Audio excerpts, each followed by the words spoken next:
Kata Syekh Abdul Qadir Jailani, jika engkau masih takut dan berharap pada manusia, maka dia menjadi Tuhan, mempertuhankan manusia. Jika engkau masih menghadapkan hatimu pada dunia, maka engkau adalah budak dunia dan dunia menjadi Tuhan. Padahal baik manusia atau dunia yang kamu cintai itu tidak abadi. Tidak ada cinta yang abadi kecuali cinta hamba pada Allah. Seorang pecinta tidak akan meninggalkan kekasihnya, baik saat suka maupun saat menderita. Orang yang mencintai itu tidak lari dari yang mencintai saat sulit, apalagi saat bahagia. Selalu pokoknya ingin dekat terus, dalam suka dan duka, kayak di lagu-lagu itu. Meskipun dalam kenyataannya kan sulit. Biasanya kita manusia itu cenderung nyari enak, nyari nyaman. Begitu enak iya sih, ayo bersama-sama. Tapi begitu tidak enak terus ingin menarik diri. Nah, ini sebenarnya belum cinta yang sejati. Masih ada kalkulasi untung rugi. Masih nilainya di level kebutuhan tadi belum cinta. Kalau itu cinta ya memang susah senang bersama. Meskipun ya manusia hari ini kan cenderung apatis. Kalau saya ngomong cintailah kekasihmu dengan susah senang selalu bersama. Itu kan kita terus agak sinis gimana gitu. Ah itu lagu Pak. Ah itu kan kita begitu. Kita tidak percaya lagi dengan yang begitu-begitu hari ini. Padahal ya memang parameternya kesejatian itu di situ. Di ya kecuali memang hari ini mental kita sebagian besar kan memang mental dagang. Kita mau ya kalau menguntungkan kita, kalau tidak ya enggak. Nah, ini cirinya berarti apa? Itu sudah cinta beneran kalau senang susah, ayo. Yang penting kita dekat terus. Makanya kata Syekh Abdul Qadir Jailani ya seperti tadi, susah senang bersama. Nah, ini lanjutannya sifat seorang pecinta itu tabah, tangguh kalau ada kesulitan. Makanya di Fathur Rabbani ada cerita satu ketika seorang laki-laki mendatangi Rasulullah. Wahai Rasulullah, aku ini sangat mencintaimu. Terus Rasulullah menjawab, siapkan dirimu dengan kefakiran sebagai pakaian. Kemudian ada orang lain datang pada Rasulullah bilang, ya wahai Rasulullah, aku ini sangat mencintai Allah. Kata Rasulullah, ambillah bencana sebagai pakaian. Ini maksudnya apa? Ya kalau kamu mencintai Allah, mencintai Rasulullah, jangan gentar dengan kesulitan, kemiskinan, bala, bencana. Karena memang mencintai Allah dan Rasulullah itu biasanya disertai berbagai ujian.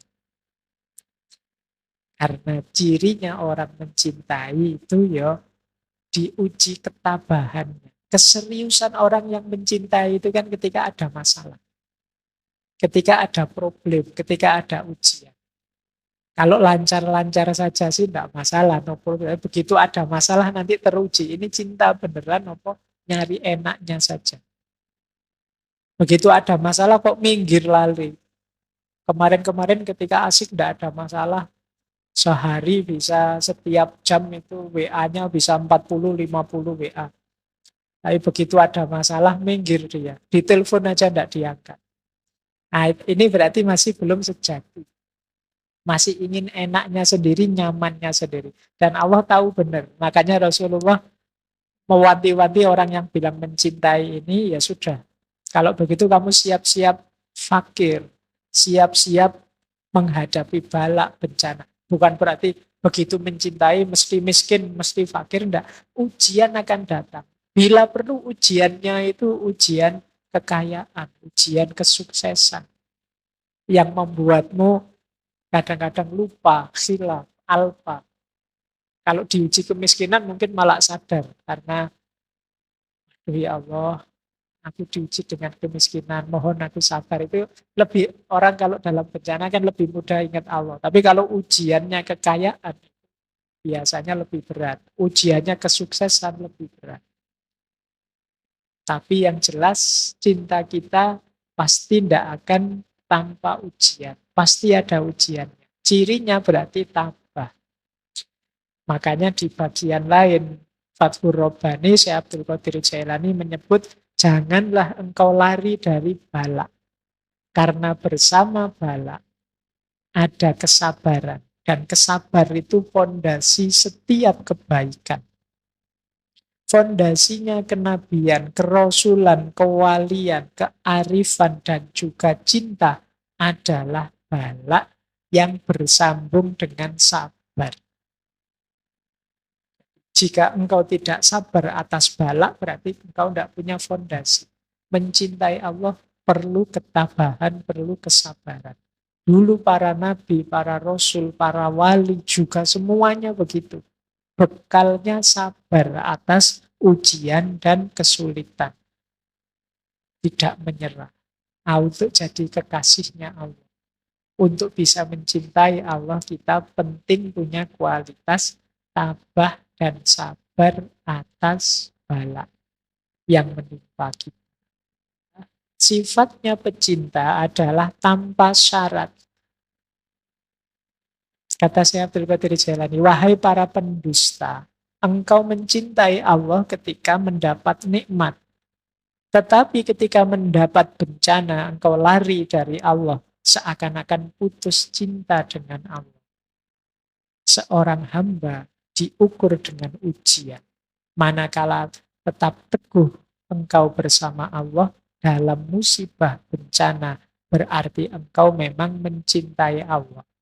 Jika engkau berubah, sungguh engkau seorang pembohong. Jadi ciri kedua cinta itu adalah tidak bersyarat. Tidak ada syarat. Syaratnya asal engkau bahagia.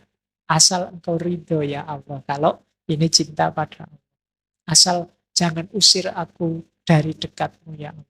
Nah ini kalau hubungannya dengan Allah. Jadi memang tanpa syarat. Unconditional love. Cinta yang tanpa syarat. Itu yang cinta yang sejati, termasuk pada Allah.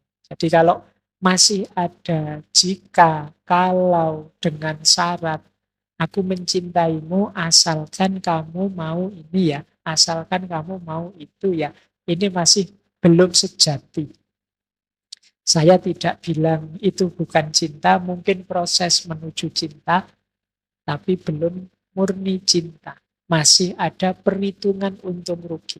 Biasanya kalau tidak beranjak dari perhitungan untung rugi ini, kalau dia merasa tidak untung lagi di situ, ya dia menarik diri. Atau syarat-syaratnya tidak terpenuhi, dia menarik diri. Mengapa engkau cinta padaku? Karena engkau cakep. Itu kalau cakepnya hilang, kan syarat cintanya hilang. Karena engkau kaya. Itu kalau kayanya hilang, syarat cintanya hilang. Berarti ya cintanya ikut hilang. Tidak tanpa syarat. Kepada Allah juga begitu. Saya mau dekat cinta sama Allah. Biar apa? Biar kalau saya ingin apa-apa terkabul semua. Bayangkan kalau saya minta ini terpenuhi, minta itu terpenuhi. Asik sekali. Jadi Allah itu kita posisikan kayak lampunya Aladin.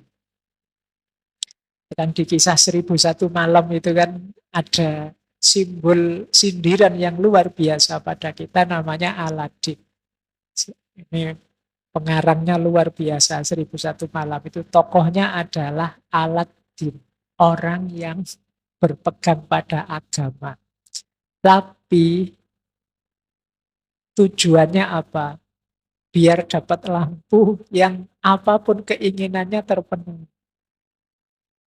Jadi kadang-kadang Allah itu kita posisikan kayak lampu ajaib. Jadi kalau kita sedang butuh kita gosok-gosok. Ya Allah semoga akan terus. Dia hanya kita jadikan alat pemenuh keinginan kita saja. Relasi kita dengan Allah harusnya kan kita ini hambanya. Allah yang merintah kita. Tapi kita sering kitalah yang merintah-merintah Allah. Sehingga kalau tidak terpenuhi kita marah-marah.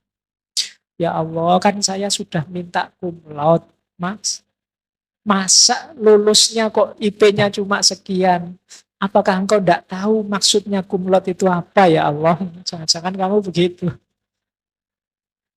Jadi kita sering memposisikan Allah begitu. Allah itu seperti lampu wasiatnya Aladin.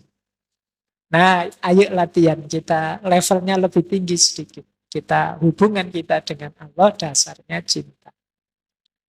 Kemudian ada ciri lagi yaitu menomorsatukan yang dicintai. Bahkan dari dirinya sendiri. Kata Syekh Abdul Qadir Jailani, para wali Allah itu senantiasa tidak memiliki kecenderungan hati kepada makhluk. Karena cintanya hanya Allah saja.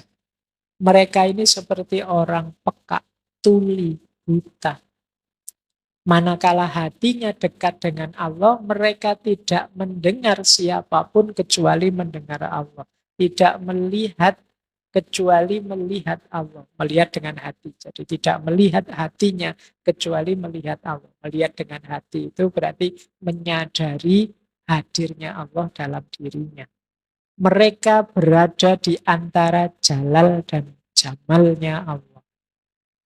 Di antara jalal dan jamalnya Allah itu melihat apapun itu dilihat aspek jalaliyah dan jamaliyahnya Allah. Jalaliyah itu keagungan, kebesaran, kekuatannya Allah. Jamaliyah itu keindahannya Allah. Melihat gunung misalnya, melihat gunung yang sedang meletus dahsyat luar biasa. Kita Allahu Akbar. Ini namanya kita lihat jalaliyahnya Allah, kebesarannya Allah. Tapi melihat gunung di pagi hari, misalnya sunrise, luar biasa indahnya ya gunung itu. Nah, kita tidak berhenti di gunung, tapi kita sadari gunung itu adalah refleksi jamaliyahnya Allah, keindahannya. Melihat tsunami, jalaliyahnya Allah. Melihat laut yang indah, jamaliyahnya. Yang di sini putra, sana putri. Noleh sini, jalaliyahnya.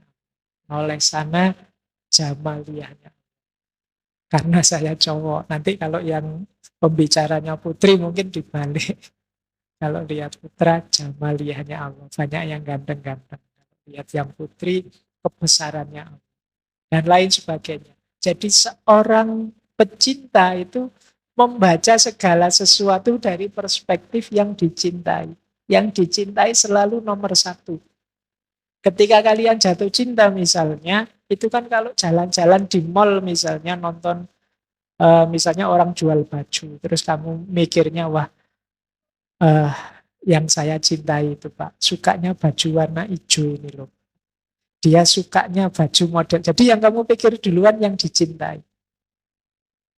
Begitu masuk ke restoran, wah ini kalau sama pacar saya Pak, dia biasanya pesen es teh ini Pak. Biasanya pesen tempe biasanya. Karena saya memang ngajaknya cuma ke angkringan. Adanya ya menunya cuma itu-itu. Tapi kan yang terkenang itu memang keinginan yang berhubungan dengan yang kamu cintai, bukan keinginanmu sendiri. Ini namanya menomorsatukan yang dicintai. Jadi ini karakternya orang yang mencintai. Di antara syarat cinta pada Allah adalah tiadanya irodah di dalam jiwa dan tidak terrepotkan oleh dunia, akhirat atau makhluk yang lain.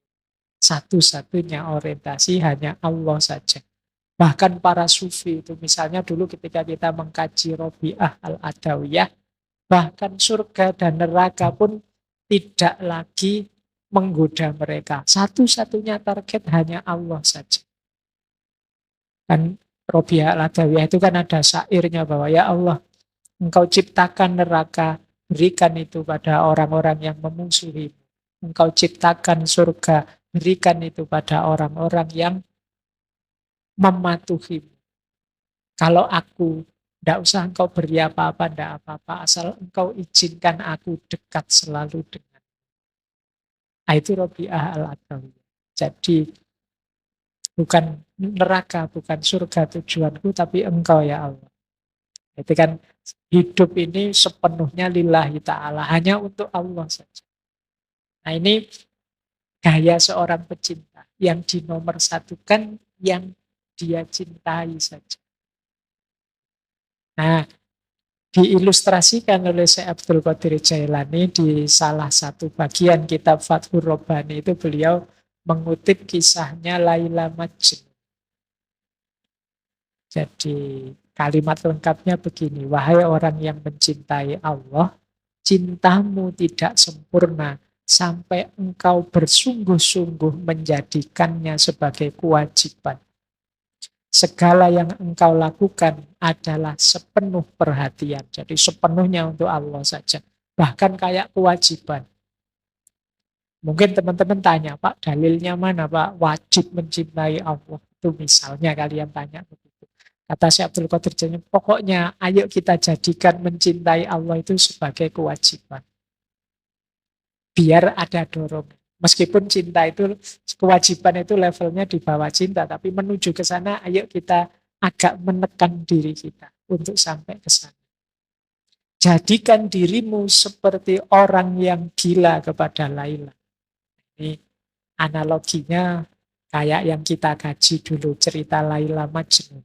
Qais Ibnu Mulawah yang dia kekasihnya Laila. Ini kan banyak orang menganggapnya gila. Ketika cintanya sudah tidak tertahan lagi, ia menjauh dari keramaian manusia, lalu merantau ke padang belantara, tempat-tempat binatang buas. Banyak orang bertanya, lu Qais itu lu jatuh cintanya pada Laila, kok malah keleleran, apa bahasa Jawa nih, mengembara kemana-mana ke padang-padang pasir, ke hutan belantara. Mbok yo muter saja di desanya Laila. Ini sebenarnya analogi, saya sering bilang ini kisah ini analogi cinta ilahiyah, cinta kepada Tuhan. Jadi kalau kita cinta pada Allah, ada satu hal yang harus kita jalankan, namanya uzlah, menyendiri untuk bersama Allah. Makanya Qais itu ke padang-padang pasir, ke hutan-hutan, dalam rangka berdua saja dengan yang dicintai.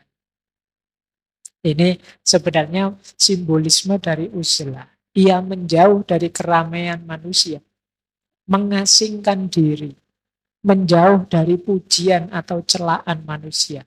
Padahal pembicaraan manusia tentang Qais itu selalu berisi olok-olokan saja. Dia ini selalu diketawain orang, dianggap orang gila. Tapi kata Syekh Abdul Qadir Jailani, ia rela dan mereka benci. Dia ridho, tapi banyak orang yang membenci dia dengan cintanya. Nah, satu ketika ada yang bertanya kepada Qais ini, siapa kamu? Dia menjawab, Laila. Dari mana asalmu? Dari Laila. Kemana tujuanmu? Laila. Ini menarik ya. Coba kalian ganti kata Laila itu dengan Allah. Itu nanti klop dengan beberapa pandangan para filsuf. Hakikat diri kita.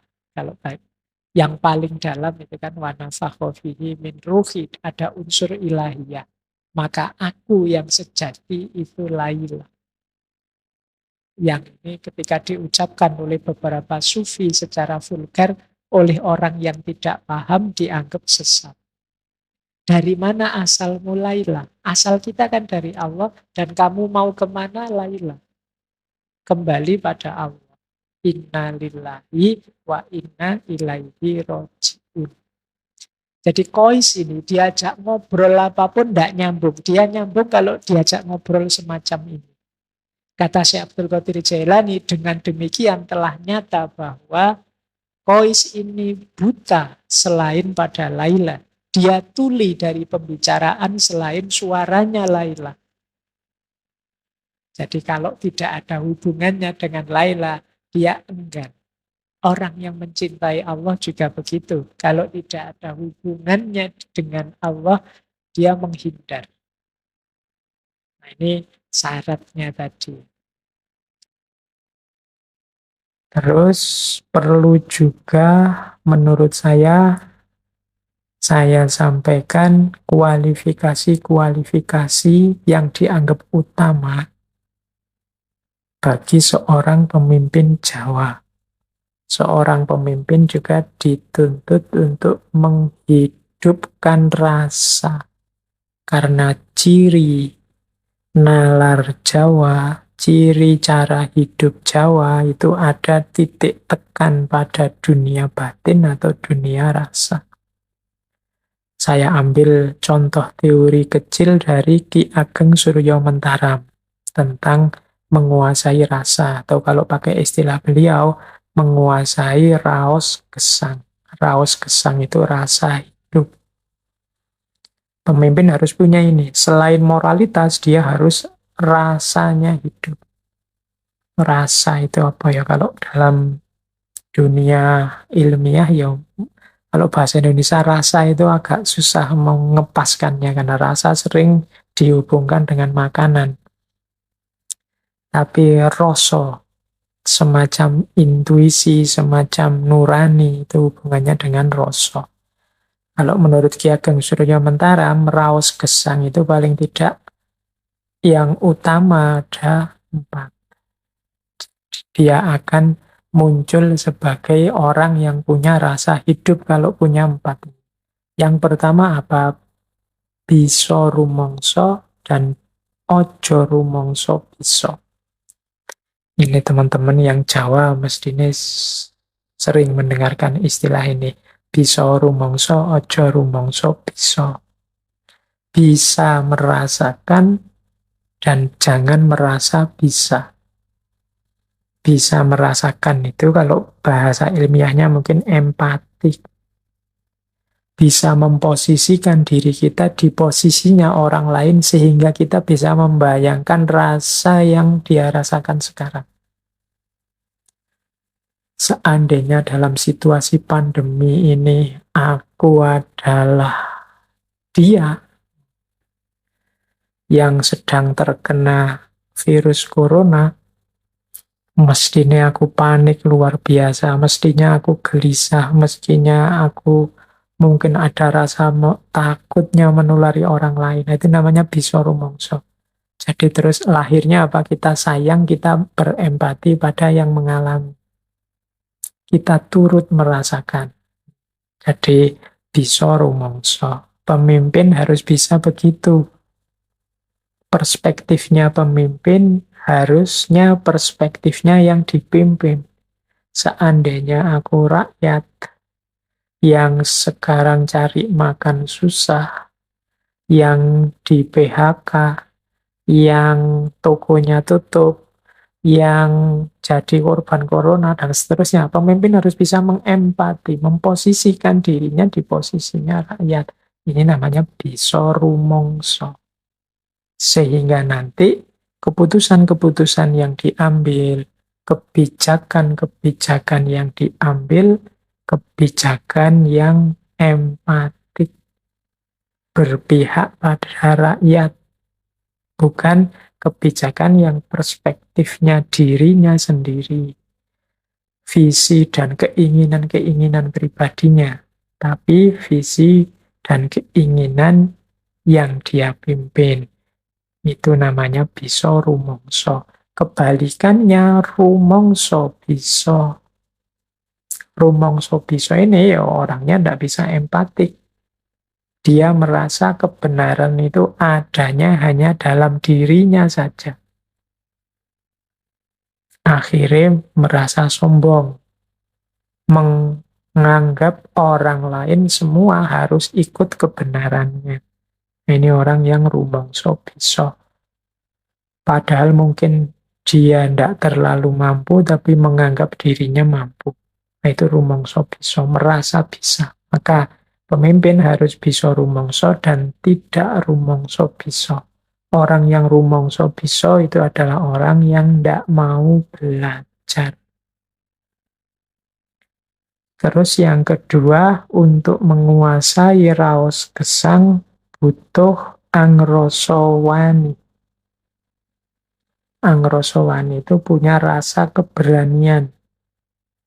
Kalau dalam ilmu akhlak harus punya syaja'ah. Berani memulai, berani mengakhiri, berani belajar, berani salah, berani keliru, berani berjuang, berani. Orang hidup kalau tidak punya rasa berani, dia tidak akan bergerak.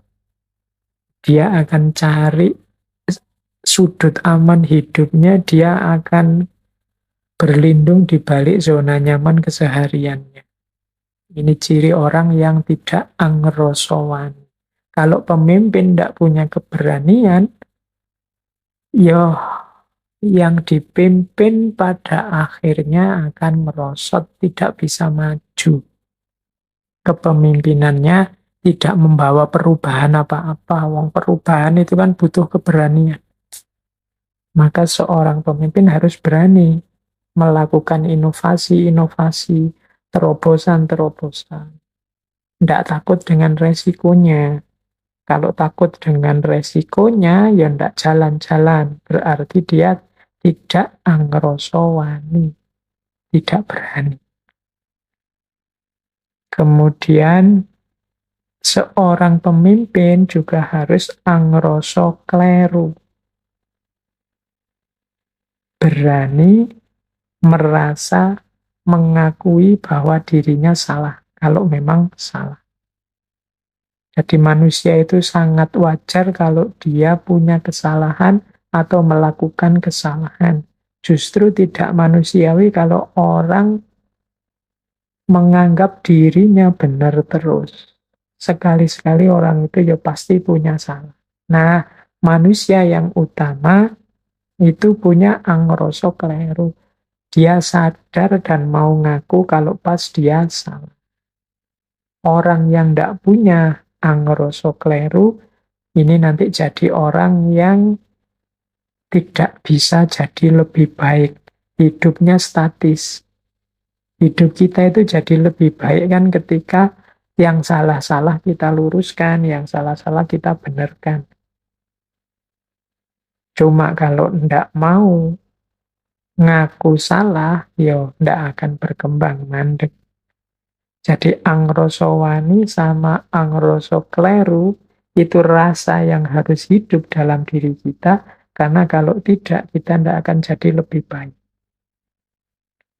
Dan yang keempat, bener tur bener. Nah, jadi untuk menghidupkan raos gesang, ya kita harus ada di ranah kebenaran dan kebenaran. Jadi dalam budaya Jawa ada beda antara benar dan benar. Benar itu kebenaran yang diterapkan pas dalam ruang dan waktunya. Konteksnya sesuai. Kadang-kadang ada kebenaran tapi tidak kebenaran. Benar tapi tidak benar. Sering saya ilustrasikan kan benar tapi tidak benar. Misalnya kamu punya teman kurus terus mau panggil halo cungkring apa. Dulu saya ada itu manggilnya halo triplek atau nah, itu berarti lo kamu benar ngomong wong dia kurus kamu anggap dia kayak triplek tapi tidak benar, membuat dia sakit hati.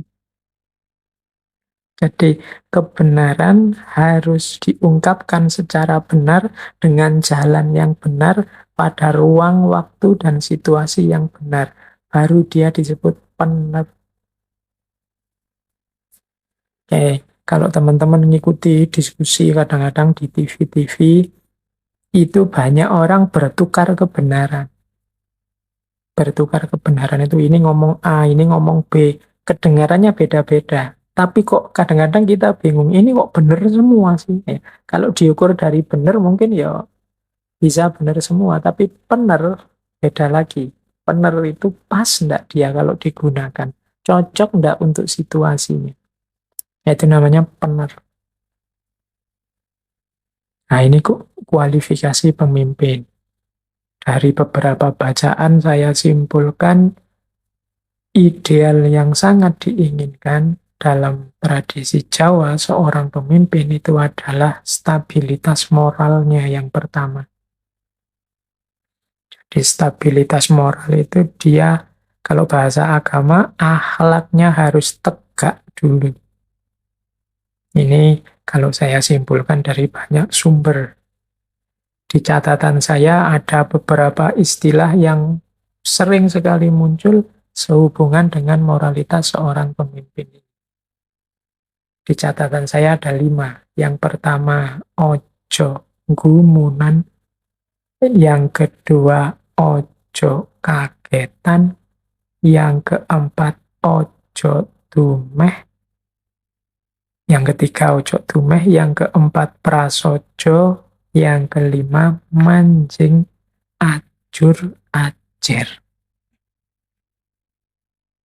Jadi, moralitas pemimpin yang stabil antara lain bisa dilihat dari wataknya.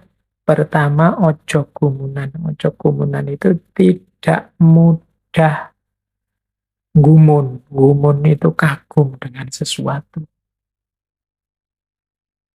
Hidup ini sangat dinamis, kita ketemu banyak peristiwa, tapi tidak usah mudah kagum, mudah wow kalau pakai bahasamu hari ini. Ada sesuatu yang menurutmu baik sedikit, kamu kagum. Wah, hebat sekali. Wah, luar biasa sekali. Wah, itu namanya gumunan. Orang yang mudah gumun ini mudah tertipu biasanya. Kayak kita kalau nonton sulap itu loh, isinya kan serba gumun, serba kagum. Waduh, kok bisa ya? Wah, kok itu gumun. Orang yang gumun biasanya tidak bisa berpikir jernih. Makanya tadi saya bilang kadang mudah tertipu. Para penyulap itu kan memanfaatkan kekaguman kita, kesiapan kita untuk mengagumi sehingga dia terus bikin trik-trik. Nah, dalam hidup banyak yang seperti ini. Jadi perhatian kita ditarik pada sesuatu hal, sementara di bagian yang lain kita ditipu. Maka pemimpin ojo gumunan. Setelah itu ojo kagetan. Nah, mudah terkejut, mudah heran, mudah ya kaget. Nah, orang kaget itu kan orang yang menunjukkan dia tidak siap menerima kenyataan. Kaget. Kok bisa ini terjadi? Kok bisa itu terjadi? Banyak orang gumun, banyak orang kaget waktu ada corona. Gumun dan kaget membuat kita tidak siap menghadapi kenyataan, membuat pikiran tidak jernih. Maka yuk bareng-bareng nambah ilmu, nambah wawasan, nambah pengetahuan tentang hidup ini, biar wawasan kita luas sehingga tidak gampang gumun, tidak gampang kaget. Apapun yang terjadi kita mampu membacanya. Paling tidak kita sikapi itu, ya kalau Allah menghendaki, kalau Tuhan memutuskan, apapun bisa terjadi. Tidak harus gumun, tidak harus kaget. Kalau pemimpin gumunan, pemimpin kagetan, sehingga dia terus tidak bisa berpikir jernih, sehingga terus dia mudah ditipu, ya yang susah nantinya yang dipimpin juga. Kemudian yang ketiga, ojo dumeh. Ojo dumeh ini mudahnya diartikan jangan sombong, jangan mentang-mentang. Jangan mentang-mentang jadi pimpinan terus menindas. Jangan mentang-mentang jadi rakyat terus sakarepe dhewe ndak mau diatur. Jangan mentang-mentang, itu namanya ojo dumeh. Jangan mentang-mentang kaya terus boros.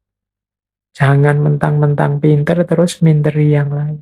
Nah, itu dalam konteks ojo dumeh. Pemimpin tidak boleh gumunan, tidak boleh kagetan, dan tidak boleh sombong. Ini kunci dalam jiwa seorang pemimpin. Kalau pemimpinnya gumunan, kagetan, dan sombong, ya kepemimpinannya tidak akan bagus. Yang keempat, prasojo. Prasojo itu sederhana. Hidup tidak berlebihan, sakmatyo. Sesuai kebutuhan saja, tidak bermewah-mewah, tapi juga tidak Hidup secara demonstratif berkekurangan, ya ndak, biasa saja, secukupnya. Jadi itu prasojo. Makanya orang yang hidupnya prasojo itu kan kadang kita pakai istilah hidup yang bersahaja. Bersahaja itu ya ndak kelihatan sengsara tapi juga ndak bermewah-mewah. Secukupnya saja, biasa saja. Itu prasojo. Ini termasuk keutamaan dalam dunia Jawa. Kemudian yang kelima, mancing ajur ajer. Mancing ajur ajer itu, ajur itu hancur, ajer itu cair. Maksudnya apa mancing ajur ajer itu? Seorang pemimpin dia harus bisa membaur di tengah masyarakat. Pemimpin harus bisa nyampur dengan masyarakatnya. Tidak boleh jadi elit yang menjauh dari masyarakat. Tidak boleh jadi orang istimewa yang tidak bisa disentuh. Mau ditemui saja susahnya setengah mati. Mau ngajak ngobrol, yang ngajak ngobrol takut dimarahi, takut dihukum. Mau mendekat saja diusir. Dan itu berarti tidak mancing ajur ajer. Menempatkan diri secara berjarak dari masyarakatnya. Seorang pemimpin diharapkan bisa menyatu dengan masyarakat. Makanya dalam tradisi Jawa ada istilah manunggaling kawula Gusti. Dari sisi budaya, politik, pemerintahan, manunggaling kawula Gusti itu bermakna ketika kehendak rakyat nyambung sama kehendak pemimpinnya. Atau ketika seorang pemimpin membaur bersama masyarakat. Nah, membaur itu istilahnya mancing ajur ajer. Oke, jadi ojo gumunan, ojo kagetan, ojo dumeh, prasojo, mancing ajur ajer. Ini untuk pengantar kita memahami dunia kepemimpinan Jawa.